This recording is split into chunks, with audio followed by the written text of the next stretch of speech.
The morning of my first Zoom audition, I woke up feeling excited and ready to conquer the world. I walked into the gym with my head held high and a huge smile on my face. The manager, Sue, introduced herself and explained she'd start the class to get them warmed up and then hand it over to me. Sounded perfect. On went the music, and I was transported to my happy place. I was dancing along to Sue's warm-up, just loving it. And then it was my turn. I started my music and it was off with a fun merengue song.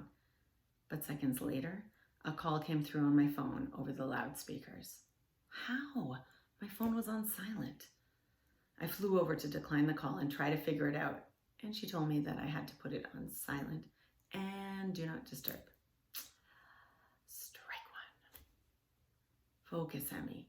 Just keep going. Don't let that throw you off, I told myself. Okay, I restarted the song and kept on moving. Good. First song done. Not perfect, but good. Keep it up. Sue came over and said, that was good. Try to move bigger though. Okay, sure. Strike two. The second song went well. It was a salsa, and I love salsa. I could feel my smile getting bigger and bigger as I relaxed into it. Up next was the cumbia. Not my fave. As I looked out into the participants' faces, I saw them beaming back at me, and I felt great about what I was doing.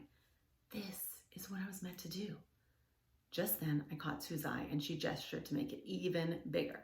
I nodded and gave her the thumbs up. No, strike three. And we all know what that means. So I stumbled through that song until I totally blanked. I don't know how long I was standing there frozen. It just seemed like forever. All eyes on me, and I hadn't a clue what to do next. I was racking my brain to try to remember, but I just couldn't. My brain and body were frozen. Which is when the magic happened. A lady in the back row, but directly in line with my gaze, started clapping for me. And then the others did too. I looked at her and she yelled out, "You got this, girl!" It snapped me out of my stress response and back to the present moment. Okay, girl, you got this. Breathe. I made it through the rest of that song and was looking forward to the next reggaeton track that was my favorite one of the whole class. Still one of my faves to this day. Just then, Sue came up and said, "Thank you so much. I think I'll take over just to make sure the ladies get a really good workout, okay?" A rush of both relief and disappointment instantly flooded my body.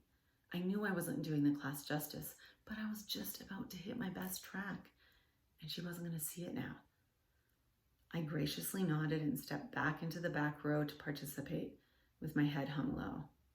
I was so embarrassed, and I found it hard to focus on the steps because now my self-defeating brain was in full force. Holding back the tears and pushing aside all those thoughts as the blood rushed to my cheeks and my ears, I muscled through the rest of the class and waited to hear what I knew was coming. All I really wanted to do was run right out of there and never look back. Sue came over and said to me, "Was this your first ever audition?" "Yes," I told her. "Okay," she said. "You have a lot of potential. Great energy, good basic moves. You just weren't ready. Go back and practice and try again."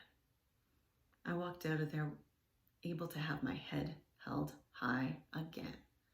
No, this wasn't the audition I wanted, but it did affirm that teaching Zumba was my future. 3 years later, I proudly introduced myself as the perfectly imperfect Zumba instructor every time, but it took time to get there. Why? Because I am not perfect, and self-acceptance is not a destination. It's a lifelong journey.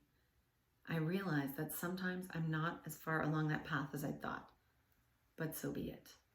In the words of Sophia Bush, I am allowed to be both a masterpiece and a work in progress simultaneously. I accept exactly where I am, perfectly imperfect, and so are you.